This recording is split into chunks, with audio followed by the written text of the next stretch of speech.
अस्सलाम वालेकुम dear students, कैसे हैं आप सब। उम्मीद करता हूं कि आप सब खैर वाफियत से होंगे। तो इस लेक्चर में हम डिस्कस करेंगे problems on the divergence, solved problems, vector and tensor analysis by doctor Nawazish Ali Shah. इनकी बुक से चैप्टर नंबर 4 और इसके रिलेटेड डाइवर्जेंस पे सॉल्व्ड प्रॉब्लम्स। तो चलिए आइए हम प्रॉब्लम नंबर 17 से स्टार्ट करते हैं। तो सबसे पहले देखिए डाइवर्जेंस होता क्या है। तो जब एक वेक्टर पॉइंट फंक्शन का डेल के साथ हम डॉट प्रोडक्ट लेते हैं, ठीक है, तो ये हमारे पास डाइवर्जेंस आ जाता है। और ये डेल की वैल्यू होती है हमारे पास करली और करली एक्स आई, ठीक है, और प्लस करली और करली वाई जे, और प्लस करली और करली जी के, ठीक है। ये हमारे पास किसकी वैल्यू आ गई, डेल की आ गई। और इसके साथ डॉट ए वेक्टर होगा हमारे पास A1 आई की डायरेक्शन में, प्लस A2 जो है ये जे की डायरेक्शन में, और प्लस A3 जो है ये के की डायरेक्शन में होता है, ठीक है।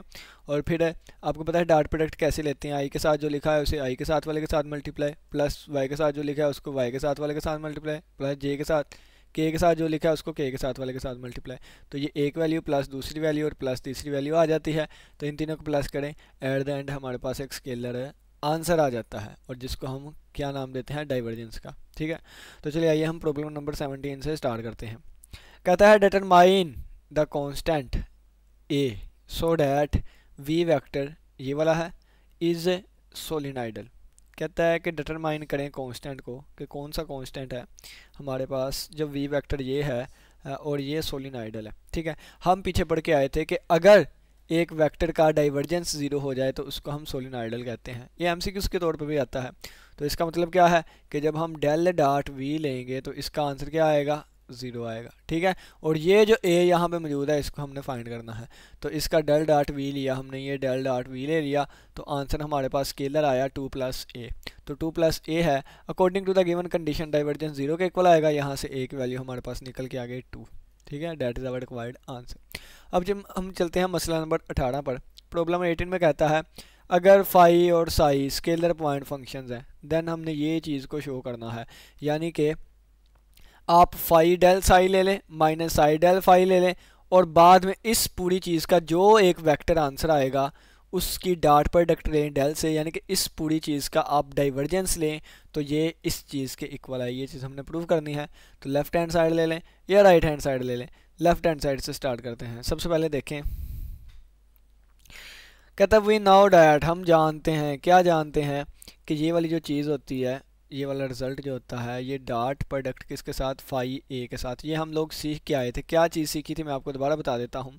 हमने कहा था अगर डेल अप्लाई करना है डॉट प्रोडक्ट इसके साथ, तो पहले फाई फंक्शन है, फाई को बाहर ले आए तो डेल डॉट ए आ जाएगा, ठीक है। फिर हमने कहा था कि ए को बाहर ले आए, ए को बाहर पहले फाई को बाहर लेके आए ना, अब प्लस ए को बाहर ले आए, इसकी डॉट प्रोडक्ट आ जाएगी डेल फाई के साथ, ठीक है। तो ये हम रिजल्ट पढ़ के आए थे। कहता वी नाउ डैट, हम ये जानते हैं, ठीक है। अगर नहीं भी जानते तो अब जान लिया हमने। कहता लेट ए किसके बराबर है, डेल साई के इक्वल है, ठीक है। इसकी जगह पे डेल साई लिख दें, यानी कि इस वेक्टर की जगह डेल साई आ गया। तो कहता डेल साई रखेंगे तो ये ऊपर वाली चीज़ इसके इक्वल बन जाएगी, ठीक है, इसके इक्वल यहाँ तक, ठीक है। यानी कि डेल साई रख दिया तो ये देखें ए की जगह पे डेल साई आ गया, ए की जगह पे आ गया डेल साई आ गया। अब देखें ये फाई जो है फाई वैसे का वैसे ही। अब ये del multiply by del psi, तो ये डेल स्केयर साई बन गया, और प्लस ये डेल साई और डेल फाई वैसे एज इट इज़ आ गया। कहता है interchanging phi and psi yields, कहता है फाई की जगह साई कर दें, साई की जगह फाई कर दें। एट द एंड क्या है, स्केलर पॉइंट फंक्शन है ना, तो एक की जगह पे दूसरा हम लिख सकते हैं, दूसरे की जगह पे पहला, यानी कि जो मर्जी रख दें। यानी कि पहले इस, या आप कह लें कि नहीं हमने इंटरचेंज नहीं करना, तो फिर यहाँ पे साई लेके चल लें, और नीचे फिर जहाँ पे साई हमने किया वहाँ फाई कर लें, ठीक है। या आप ये रिजल्ट टू द पॉइंट लेके चलें, आगे जाके इंटरचेंज कर दिया हमने, जब इंटरचेंज कर दिया तो ये वाली चीज़ बन गई है, ठीक है। अब इसको इक्वेशन नंबर 2 का नाम दिया था, इसको इक्वेशन नंबर 3 का नाम दिया था। कहता है कि सब्ट्रैक्टिंग इक्वेशन 3, इक्वेशन नंबर 3 को सब्ट्रैक्ट कर दिया इक्वेशन नंबर 2 से, तो 2 माइनस 3 कर दी, ठीक है। जब 2 माइनस 3 करेंगे तो ये हमारे पास आ जाएगा लेफ्ट हैंड साइड से, लेफ्ट हैंड साइड माइनस होगी, तो del l phi del psi और माइनस डेल डॉट साई ये आ जाएगा। अब ये लेफ्ट हैंड साइड इससे ये चीज़ कैंसिल हो जाएगी, और बाकी बचेगा हमारे पास, ये नहीं कैंसिल होगी, डेल फाई स्क्र साई ये नहीं कैंसिल होगी, बल्कि एक मिनट, ये वाली चीज़ माइनस ये वाली चीज़ आ जाएगी और ये वाली चीज़ कैंसिल हो जाएगी, ठीक हो गया। तो कलर चेंज करके बताता हूँ, ये वाली चीज़ कैंसिल हो जाएगी और ये वाली चीज़ माइनस ये वाली आ जाएगी। तो ये देखें लिखा हुआ है, ठीक है। तो यहाँ से हमारा यही तो प्रूव हो गया है। अब इसको हम दोबारा बंद करके लिख सकते हैं। देखें डेल डॉट ये वाली चीज़ और माइनस डेल डॉट, तो डेल डॉट हमने कॉमन ले लिया, बाकी ये वाली चीज़ माइनस ये वाली बच गई। तो लेफ्ट हैंड साइड हमारे पास राइट हैंड साइड का प्रूव हो गया। यही तो एक रिज़ल्ट था जिसको हमने इस रिज़ल्ट की मदद से प्रूव कर दिया है, ठीक है। तो ये देखें, अब हम चलते हैं मसला नंबर 19 पर। मसला नंबर 19, मसला नंबर 19 में कहता है for a constant vector A, एक कांस्टेंट वेक्टर ए है, इसके लिए हमने ये वाली चीज़ को शो करना है, ठीक है। क्या शो करना है? डेल डॉट, यानी कि इस चीज़ का जो डाइवर्जेंस होगा ये इक्वल होगा 4 टाइम्स ए डॉट आर, ठीक है। तो सबसे पहले देखें लेफ्ट हैंड साइड को लेके चले हैं। लेफ्ट हैंड साइड को ये डेल जैसे कॉमन लिया था, यानी कि ये डेल इस पर अप्लाई करेंगे। कैसे अप्लाई करेंगे? ये ए डॉट, यानी कि ये हमारे पास पहले इस पे अप्लाई होगा और ये वैसे ही, और फिर प्लस हमारे पास,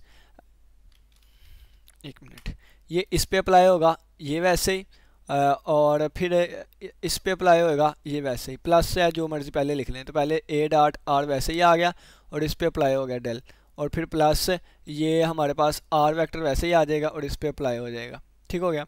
क्योंकि ये हमारे पास आपको पता है ये डेल वेक्टर डेरिवेटिव होता है, तो प्रोडक्ट रूल लग गया ना, यहाँ पे प्रोडक्ट रूल लग गया। पहले का डेरिवेटिव दूसरा वैसे प्लस पहला वैसे दूसरे का डेरिवेटिव।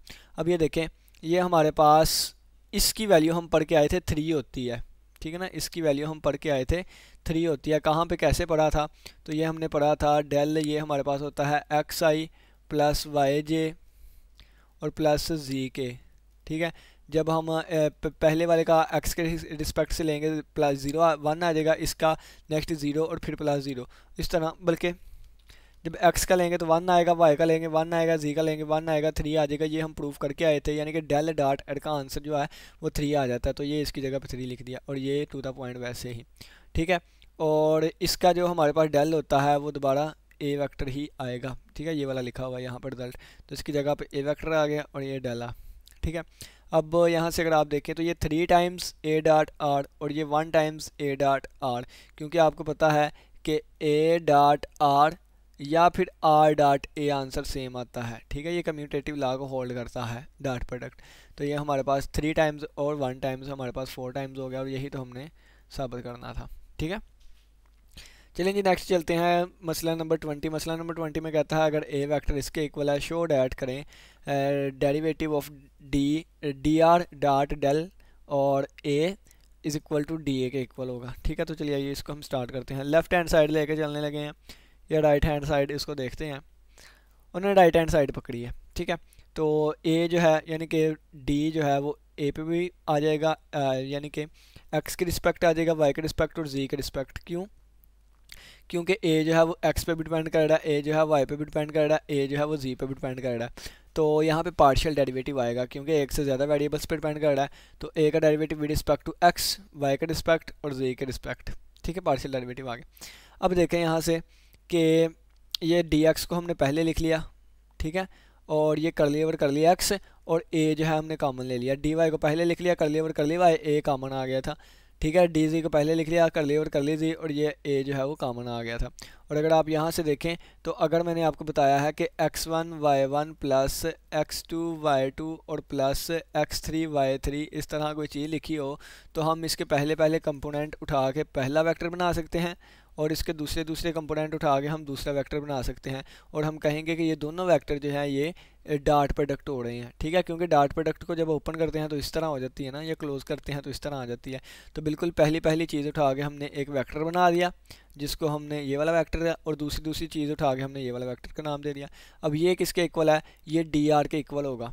आर इक्वल होता है एक्स आई प्लस वाई जे प्लस जी के, ठीक है। जब दोनों तरफ डी से मल्टीप्लाई करूँगा तो ये वाली चीज़ बन जाएगी, तो ये डी आर आ जाएगा। और ये वाली चीज़ हमारे पास डेल के इक्वल होती है, डेल आ गया, दरमियान में डॉट है तो डॉट प्रोडक्ट, और ए जो है वो वैसे का वैसे ही आ गया। तो ये हमारा रिजल्ट हमारा प्रूव हो गया। अब हम चलते हैं प्रॉब्लम नंबर 21 पे, मसला नंबर 21 पे। मसला नंबर 21 में कहता है कि ए वेक्टर हमारे पास ये गिवन है, ये दिया गया है। कहता है शो करें इस वाली चीज़ को, यानी कि डेल डॉट ए जो होगा वो डेल ए आई और del A to dot J del A three dot के इक्वल होगा। सिंस हम जानते हैं कि ये हमें दिया गया है, देयरफॉर इस वजह से डेल डॉट ए हमारे पास इसके इक्वल आ गया है, ठीक है। अब जब इसकी आई के साथ डॉट प्रोडक्ट लेंगे तो सिर्फ और सिर्फ पहला कंपोनेंट आ जाएगा, जब जे के साथ लेंगे तो उस वक्त दूसरा कंपोनेंट आ जाएगा, जब के साथ लेंगे तो तीसरा कंपोनेंट आ जाएगा। ठीक है, डॉट प्रोडक्ट देखें ना, पहला पहले के साथ इसके वन के साथ मल्टीप्लाई हुआ तो ये आ गया, प्लस इसमें जे वाला कंपोनेंट जे से मल्टीप्लाई होगा, जे वाला यहाँ पे नहीं है तो ज़ीरो आ जाएगा, और प्लस वो तीसरा भी ज़ीरो आ जाएगा, और ये सिर्फ ये आंसर बचेगा। ठीक है, इसी तरह सिमिलरली ये यहाँ से बचेगा, ये यहाँ से बचेगा, तो ये हमारे पास 1 2 3 जो है ये हमने यहाँ पे पुट कर दिए, यानी कि ये डेल ए जो है इसको हमने इस तरह लिख लिया, हमारा प्रूव हो गया। ठीक है, यानी कि हमारा प्रूव हो गया। तो चलिए आइए अब हम नेक्स्ट चलते हैं। वो कहता है प्रूव डैट, हमने प्रूव करना है कि ये वाली चीज़ जो है, ये वाली चीज़ इसके इक्वल होती है। ठीक है, तो चलिए आइए हम स्टार्ट करते हैं। लेफ्ट हैंड साइड ले ली हमने del dot f r, f यानी कि आर वेक्टर ओवर। अब ये देखें ना, ये हम एक प्रूव करके आए थे, ये देखें अगर मैं आपको बताऊं तो ये वाली चीज़ किसके इक्वल होती है, तो हम एक थ्योरम पढ़ के आए थे कि ये वाली चीज़ जो है ये ग्रेडियंट के इक्वल होती है, डेल फाई के, डेल एफ ऑफ आर के। ठीक है, ये चीज़ हम पढ़ के आए थे, ये वाली चीज़। चलें जी, इस तरह ही अब वो पूछ रहे हैं तो हम इस तरह ही सॉल्व कर देते हैं, ये हम करके भी आए थे।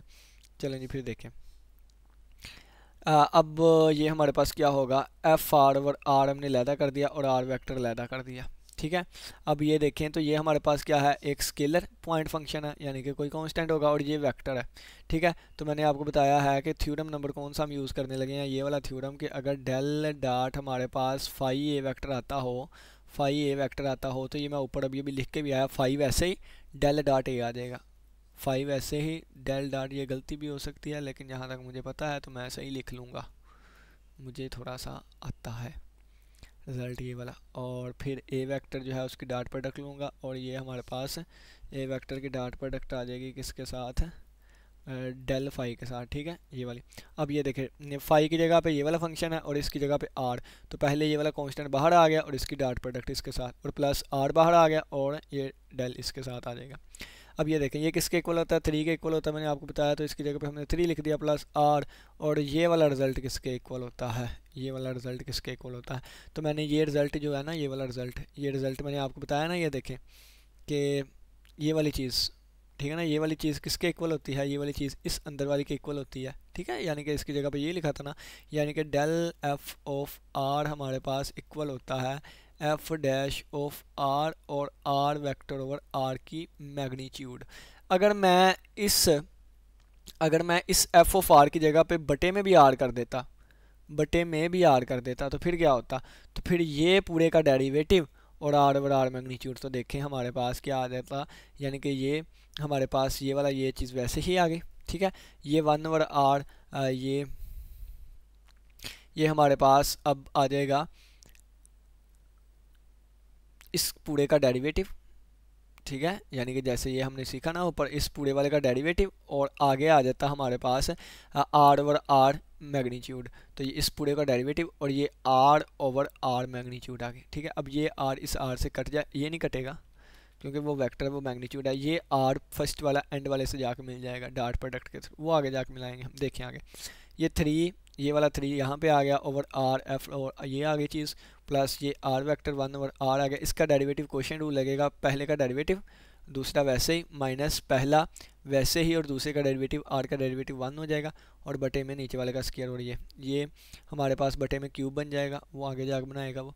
तो ये वाली चीज़ 3 over r f of r plus, अब ये आर और ये आर, ये डॉट प्रोडक्ट यहाँ पे आ जाएगी, और ये 1 ओवर आर ये वाला लिखा हुआ है, और ये सारा रिजल्ट ये वाला आ गया।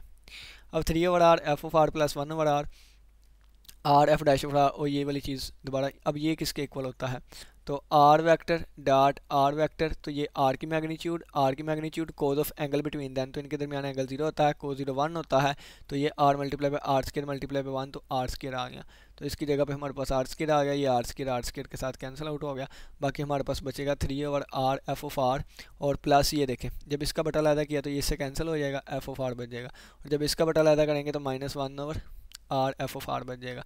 अब 3 over r f of r में से 1 टाइम्स 1 ओवर आर, यानी कि 1 times 1 over r f of r minus किया तो 2 टाइम्स एफ ऑफ आर बन जाएगा, और ये प्लस, और यही चीज़ हमने प्रूव करनी थी, ये देखें ऊपर लिखा हुआ है, कहाँ गया, ये वाली चीज़ ही हमने प्रूव करनी थी। अब नेक्स्ट टाइम चलते हैं मसला नंबर 23 पे, वो कहता है शो डैट, शो करें आप ये वाली चीज़ इसके इक्वल है, ये इसके इक्वल है, ये इसके इक्वल है। ठीक है, तो यही थ्योरम शायद यूज़ हो जाए, एफ ऑफ आर यानी कि ये कांस्टेंट और आर वेक्टर, तो नहीं जी, यहाँ पे नहीं है इस तरह। देखें जी, पहला क्या है, del dot r del one over are cube इसके इक्वल है, ये हमने साबित करना है by taking left hand side ले ली, बाहर वाली चीज़ वैसे ही रही, आर वैसे ही रही। अब ये हमारे पास del one over are cube आ गया है, ठीक है। तो डेल एफ ऑफ आर किसके इक्वल होता है, मैंने आपको बताया ना, डेल एफ ऑफ आर किसके इक्वल होता है, एफ डैश ओवर आर और आर वेक्टर ओवर आर की मैग्नीट्यूड, ठीक है। तो अगर हमारे पास डेल ऑफ आर की पावर -3 आ जाए, -3 आ जाए, तो इसका derivative -3 times are raised power -4 हो जाएगा, और आर वेक्टर ओवर आर की मैग्नीट्यूड, और नीचे वाला भी आर ऊपर चला जाएगा, तो ये बन जाएगा r raised power -5 r vector, ठीक है। तो यही चीज़ उन्होंने रिजल्ट यहाँ पे लिख दिया है, और ये हमारे पास आर -5 -4 बन जाएगा, और ये -3 बाहर आ जाएगा, कांस्टेंट है -3 डेल और माइनस आर की पावर -4 और आ गया आर वेक्टर आ जाएगा, ठीक है। अब -3, अब देखें यहाँ पे, अब -3 ये आ गया, और और और हमारे पास बाय यूजिंग थ्योरम नंबर 4.6 है, 4.6 थ्योरम, 4.6 पे जाना पड़ेगा, पता नहीं कौन सा था, ये है 4.6, ये वाला थ्योरम लगने लगा अब, ये वाला, ठीक है।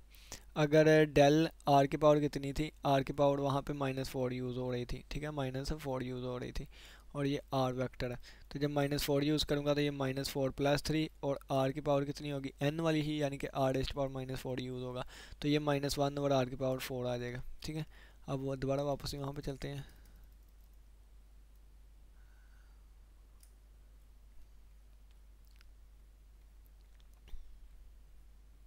चलें जी, ये देखें दोबारा वही चीज़ आ गई, हाँ जी अब ठीक है, -4 + 3 और आर की पावर -3, और ये हमारे पास 3 ओवर ये -1 और माइनस माइनस +3 ओवर आर की पावर 4 बन जाएगा, ठीक हो गया। अब चलते हैं नेक्स्ट, ये सेकंड वाले पे। सेकंड वाला कहता है del dot 1 over r del 1 over r, ठीक है, यानी कि यही चीज़, और इसको हमने 1 ओवर आर की पावर 4 प्रूफ करना है, ठीक है। तो चलिए जी देखें, सबसे पहले इस अंदर वाले को, इसका डेल अगर हमने लेना है तो दोबारा वही थ्योरम यूज़ करूँगा, कौन सा, ये वाला थ्योरम यूज़ करके हमारे पास ये वाली चीज़ आ जाएगी, और हाँ जी ये वाली चीज़ आ गई। अब ये हमारे पास क्या बन जाएगा, आर वेक्टर, और ये आर की पावर बटे में माइनस आर की पावर 4 बन जाएगी, ऊपर जाएगी तो -4 बन, ये माइनस साइन बाहर आ गया डेल से, ठीक है, और ये आर की पावर ऊपर जाकर -4 बन गए, और आर ये वाला दोबारा वही थ्योरम यूज़ करेंगे, पावर कितनी है, -4 + 3 आर की पावर -4, तो ये आ जाएगा -1 माइनस माइनस +1 और आर की पावर 4 हमारा प्रूव हो गया। नेक्स्ट हमारे पास तीसरा पार्ट है ये वाला, तीसरा पार्ट कहता है del del R over R, तो is equal to -2 R over are cube, ठीक है। तो चलिए आइए अब हम इसको प्रूव करते हैं। तो using theorem number 4.6 we have, कहता है हमारे पास ये वाली चीज़ आएगी, तो थ्योरम नंबर 4.6 को जाके देख लीजिएगा, वहाँ पे जाके ना ये वाली चीज़ इसके इक्वल आ जाएगी, ठीक है। तो इसकी जगह पे ये वाली चीज़ पुट कर दी। अब इसका अगर हमने डेल लेना है तो ये हमारे पास 2 तो बाहर आ गया, 1 ओवर आर का डेल, आर की पावर -1 है, तो ये पावर नीचे आई, यानी कि इसका डेरिवेटिव, और पावर नीचे आई, पावर में से एक कम कर देंगे, और आगे आर वेक्टर और आर की मैग्नीट्यूड, तो ये हमारे पास -2 आर की पावर -3 और आर बन जाएगा, क्योंकि ये पावर भी उतर जाकर -3 हो जाएगी ना, तो अब ये बटे में जाकर पॉजिटिव की पावर कर दे, ले जी हमारा ये भी प्रूव हो गया, ठीक है। उम्मीद करता हूँ इसकी समझ आई होगी। नेक्स्ट हमारे पास आएंगी प्रॉब्लम्स ऑन लप्लासियन, ठीक है, तो इसको हम फिर नेक्स्ट लेक्चर में डिस्कस करेंगे। आज के लेक्चर में जो है वो डाइवर्जेंस की प्रॉब्लम्स ही काफ़ी है। अपना बहुत सा ख्याल रखिएगा, इसी के साथ इजाज़त दें, अल्लाह हाफिज़, अल्लाह निगहबान।